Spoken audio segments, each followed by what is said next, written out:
Magic Masses! I am longtime independent wrestling fan Robert, the mastermind of hashtag the Magic Masses Facebook page.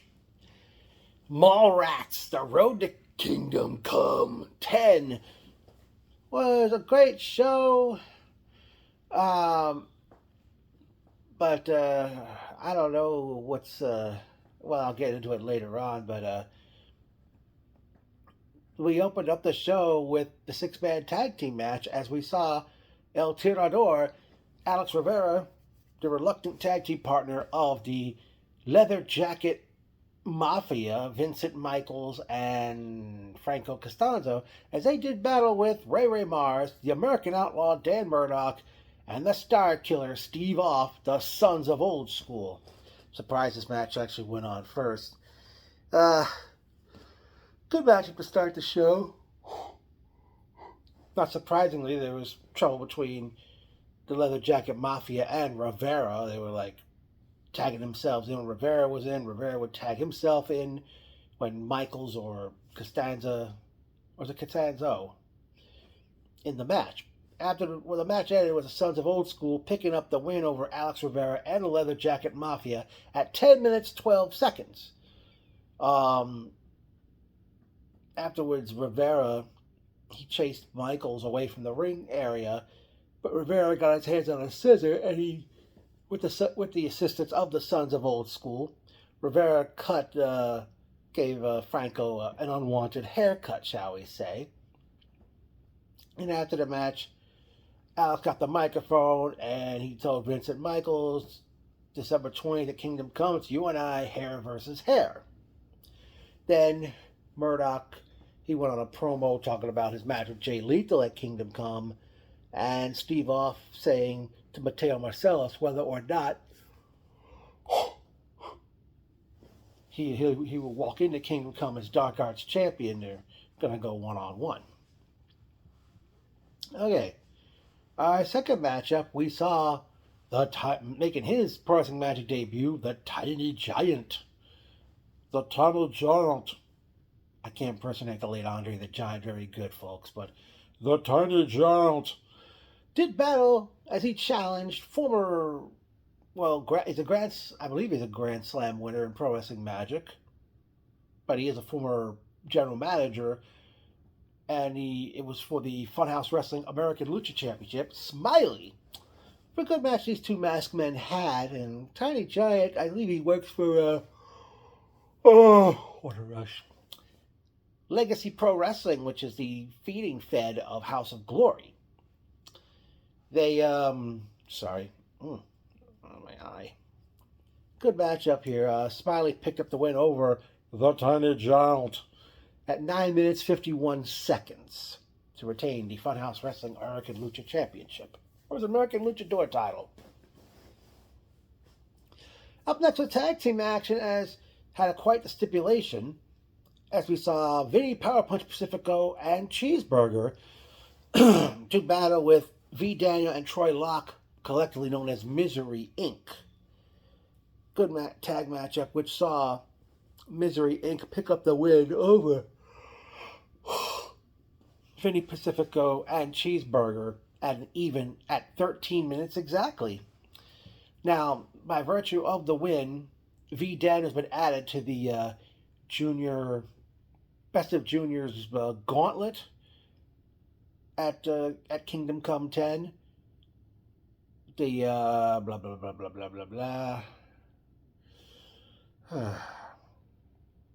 had Pacifico and Cheeseburger won. Cheeseburger would have been added to the Best of the Juniors match at Kingdom Come.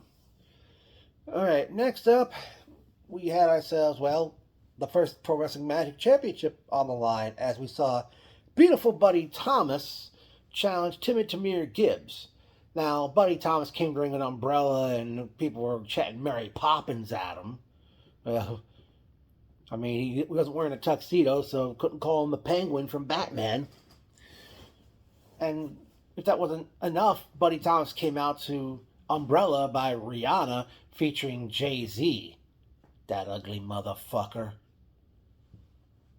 I don't know what the gorgeous Beyonce saw in him. If he wasn't if he was not a musician or a celebrity, I don't think he would have had a chance with her. If he was an everyday guy, not a celebrity, he wouldn't have never had a chance with Beyonce. But back to the match here. Timothy Gibbs was victorious over beautiful Buddy Thomas to retain the Junior Heavyweight Championship at 6 minutes 33 seconds. And by virtue of the victory, Tamir's been added to the Best of the Juniors match. For Kingdom Come 10. What a rush. And then it was time for a 5-way scramble match, which was a fast pass to the Heavyweight Championship, where the winner of this match would get to challenge the Heavyweight Champion at Kingdom Come 10. It was the good guy Azrael versus the mayor of Scumbag City, John Tella, versus the freshly Trey Felipe, versus the All-Father Darius Carter, versus the Revolver Alex Ryman, accompanied by Brandon Downey. At one point in the match, Ryman and Carter were going at it in the crowd, and Carter even attacked Brandon Downey. And eventually, Ryman and Carter, they kept brawling through the curtain. Eventually, the ending came when Felipe attempted, I don't know, like a jump backward on the second rope, try to hit a cutter or ace crusher, but Tella put him in some kind of submission hold, and the referee was making a 3 count, but then all of a sudden, I don't know if Tella's shoulder came up, but the referee called for the gong, and even they had to be told to General Manager Shane Fair. The referee was telling a situation where the thing was that the referee was making the 3 count, saw Tella's shoulders down. At the same time, as just the 3 count was made, Felipe had tapped out to the submission hold. So General Manager Shane Fair made an on-the-spot decision that both John Tella and Trey Felipe had won the match, and they would both be be added to the Heavyweight Championship match at Kingdom Come 10. But now the thing was, the plan was the winner of this match would be added to the heavyweight title match at Kingdom Come, and the other 4 men would face each other in the Keys to the Kingdom match. Shane Fair never announced that to the crowd after the show came to an end, but I'll probably get more on that later on.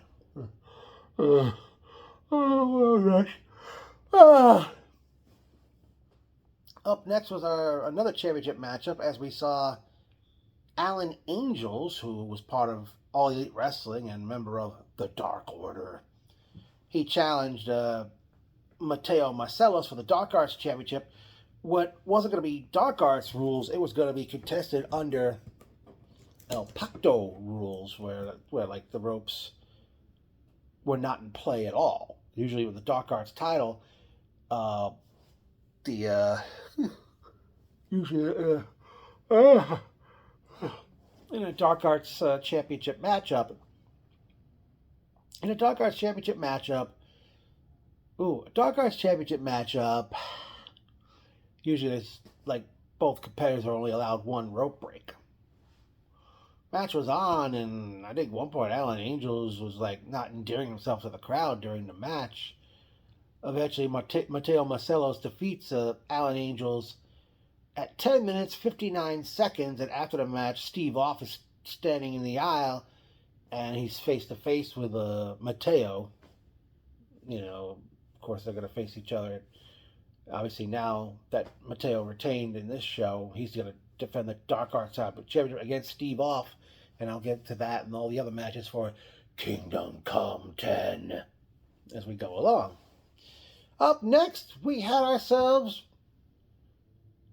Tiffany's Colliding 2, the sequel from earlier this year, as Tiffany Grady challenged the Cotton Candy Princess Tiffany Avatar for the Women's Championship. Now, surprisingly, okay, I didn't recognize her at first, but she had interfered. It was Brooke Havoc. She attacked Avatar.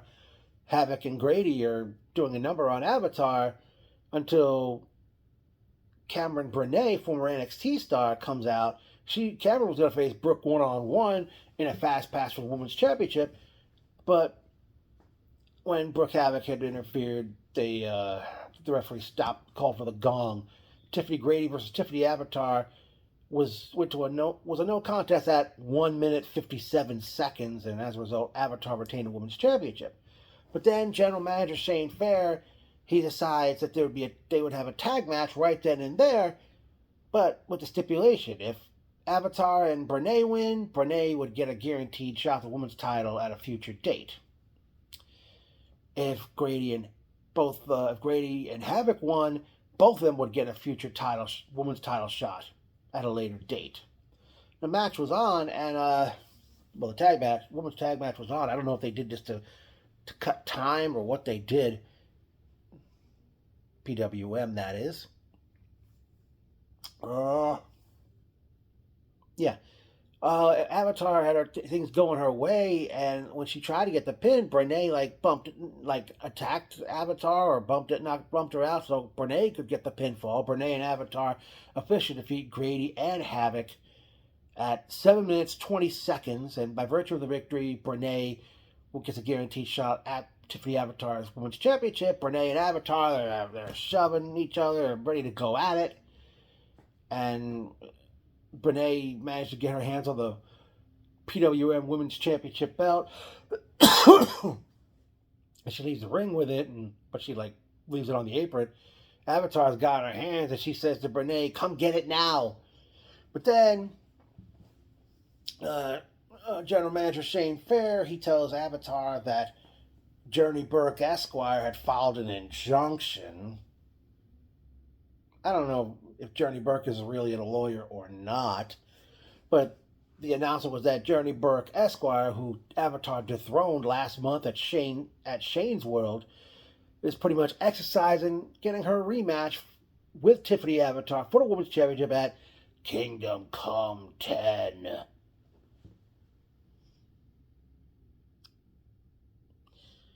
And just before the main event, Shane Fair announced to the crowd that 50% Pro Wrestling Magic owner La Bruja of El Pacto Diabolico had changed the venue for Kingdom Come 10. It will not be at the Mecca, but it's still happening Saturday, December 20th, from the Meadowlands YMCA at a 4 p.m. bell time. More on that huge show in a bit. All right. It was time for the main event. It was set to be Isaiah Wolf challenging Bruno El Oso Blanco for the championship. Isaiah's music starts, but out comes Bruno and Mateo Marcelos. And Bruno's like, "Hey, where is he?" and stuff. And then all of a sudden, some other music starts. And I apologize if I'm wrong when I say it was Marcus Marquise of Prolific, or somebody new from Prolific. Someone please clarify who that was. If it was Marcus Marquise or not. It was not Tyree Taylor. I know that, folks. He hits the ring and he attacks Bruno, and the match gets underway. They go out into the crowd. They go out into the crowd, and it was a new meaning to the term "going to the chair." I don't know who, but some water got spilled, and I ended up getting an unwanted shower. Eventually, the chairs behind, I had to move out of the way, as did Elliot and Michelle, who was sitting right next to me. And I forgot who got thrown into the set of chairs right where I sat. And thankfully somebody's one little boy's, I don't know if that was his mom, he managed to grab him and pull him out of the way just in time before the action came over to where they were. Eventually, they come back to the ring. Bruno hits a pump handle power slam. He pins Marcus Marquise. Again, I apologize if that was not him, or whoever that member of Prolific was, to retain the heavyweight championship at 8 minutes 53 seconds.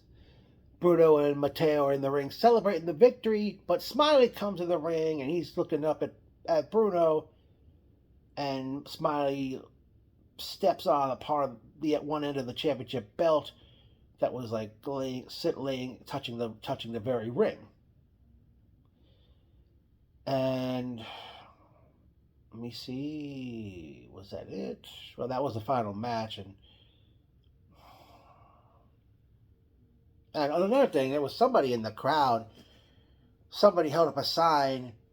It said, well, they put stars in the place of the letter U and the letter C, and it said Steve, meaning Steve Off. I guess Eden fans were in attendance, but of course, thanks to Steve Off, Eden is suspended from Pro Wrestling Magic for the rest of 2025, but probably will make his return in January of 2026. Now, personal notes. It was good sitting with Elliot, Michelle.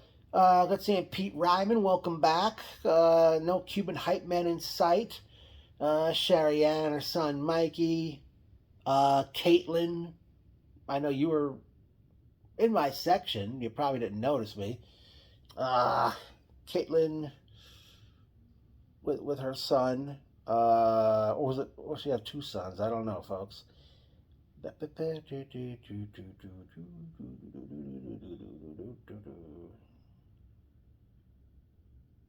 Well, but I don't know what's happening here, folks. IWTV was not there to film the show. We didn't have any commentary. I mean, Front Row Mikey, he showed up. I saw him come in the building, but he wasn't dressed for commentary, and I didn't see Jimmy Ryan in the building. The ramp was not there. That was unveiled back in 2020. I don't know if it's gone or what the deal is.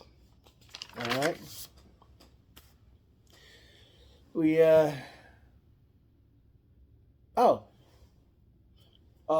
Dante's Pizzeria on Main Street. I stopped in there to eat before the show, and I had 3 slices of baked ziti pizza.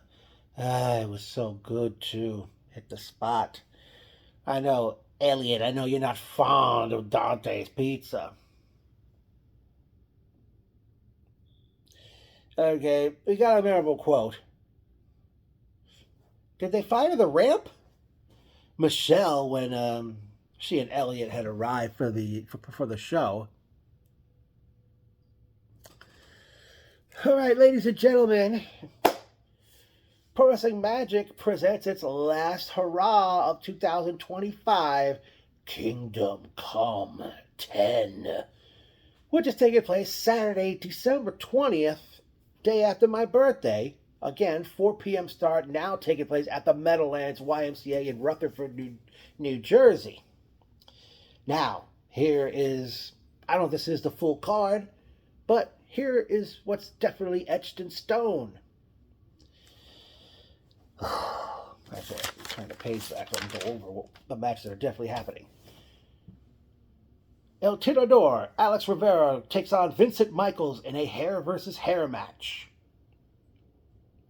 Best of the Juniors Gauntlet, I believe. It's current junior heavyweight champion Tamir Gibbs, Power Punch Vinny Pacifico, V. Daniel, and the Brooklyn Outlaw Donovan.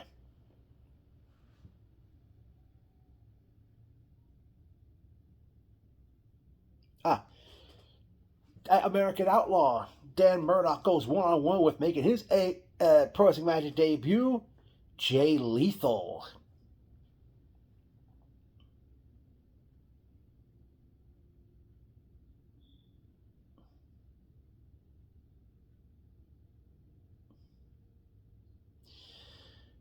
Jay Lethal. From there, in a 4-way matchup, we will see Nate Carter and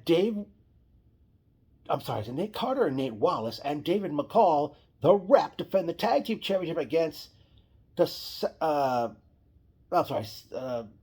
Philly's Finest,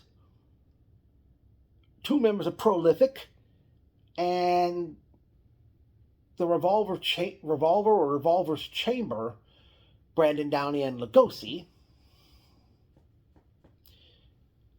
Mateo Marcelos defends the Dark Arts Championship against Steve Off.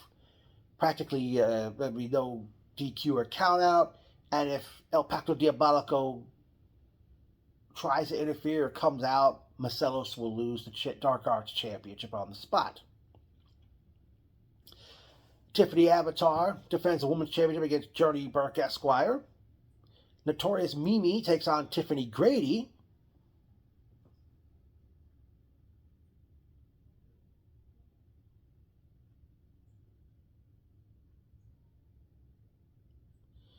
Um, Bruno also Blanco defends his heavyweight championship against Smiley, Freshly, Trey Felipe, and Scumbag, Mayor of Scumbag City, John Tella.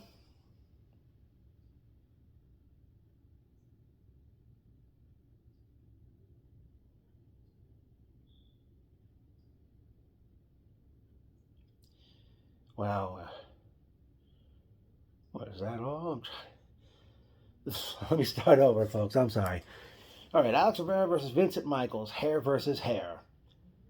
Dan Murdoch versus Jay Lethal. Best of Junior's Gauntlet.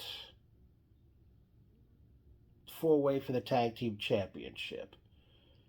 Steve Off against Mateo Marcel for the Dark Arts title. Tiffany Avatar against Journey Burke Esquire for the women's title. Notorious Mimi one-on-one with Tiffany Grady. Bruno also Blanco defends the heavyweight championship against Smiley versus Trey Felipe versus John Tella. That's what I want to figure out. Because, like I said, with that five-way scramble that Felipe and Tella had won, the plan was where the winner would be added to the heavyweight championship matchup while the other four men would face each other in a Keys to the Kingdom match. So, I don't know. I'm sure, Keys to the Kingdom is pretty much the Kingdom Come tradition. Say that 3 times with all those K's, folks. And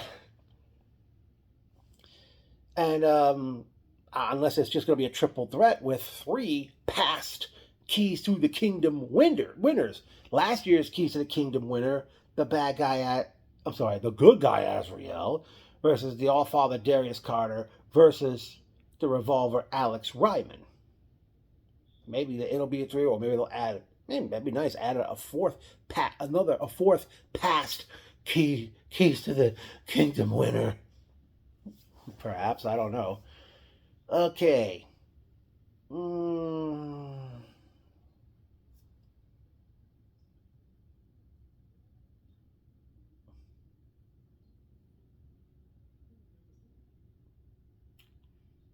me see if there's anything else I can.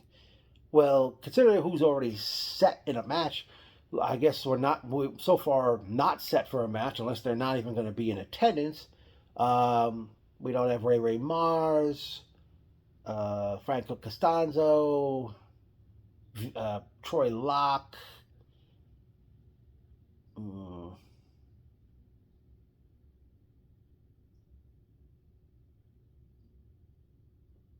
No, in any event, it was a good time. Honestly, not. I wouldn't say the show was as good as Shane's World last month.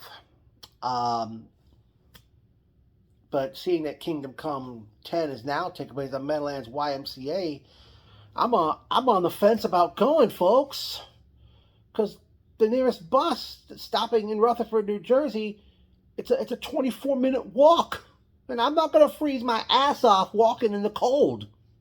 Somebody, please, if there's a better way, find a way. Please tell me. I really want to go, especially since it's happening December 20th, the day after my birthday. Ugh. All right, folks. So I'll tell you this here on the Magic Masses pages between now and Kingdom Come 10. There'll be a few surprises. I'm not going to let you in, of course, otherwise they wouldn't end up surprises once they're put up on the Magic Masses page. But be on the lookout. Stay tuned to hashtag the Magic Masses on Facebook to for the what surprises I'm going to be putting up there. And by the way, Shane Fair, it was wonderful seeing you. I'm surprised you wore, instead of a tuxedo, you wore a suit this time. Okay. Hopefully, for those who did not make it tonight, you'll make it to Kingdom Come 10.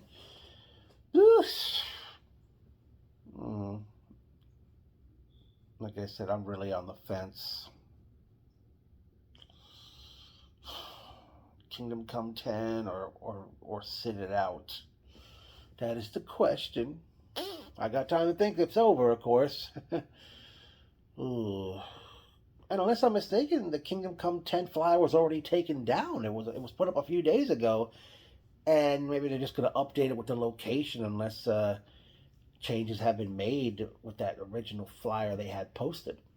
Okay, so you know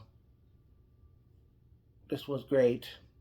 Again, not as great as Shane's World last month, but Kingdom Come 10. Oh boy, whether or not I'm there, I gotta say it for those that are definitely gonna be there. It may end up the biggest. It's probably gonna be.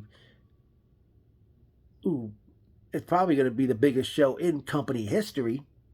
But unfortunately, it looks like the Mecca era for Pro Wrestling Magic is over. The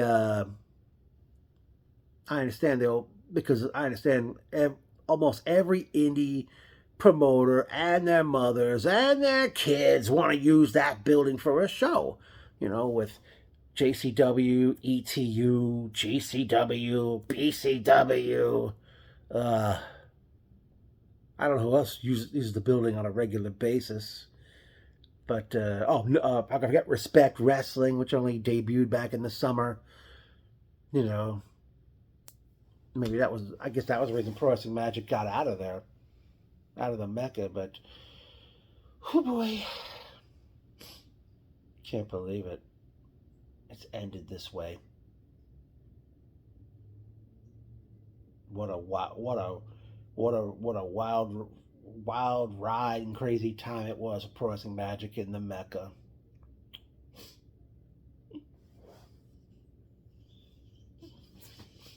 Damn. Man, oh man. Okay. So, hope you enjoyed this one, folks. And like I said, stay tuned on hashtag the Magic Masters Facebook page for for surprises I will be putting up between now and Kingdom Come 10. Kingdom Come. Kingdom Come. Kingdom Come. Kingdom Come.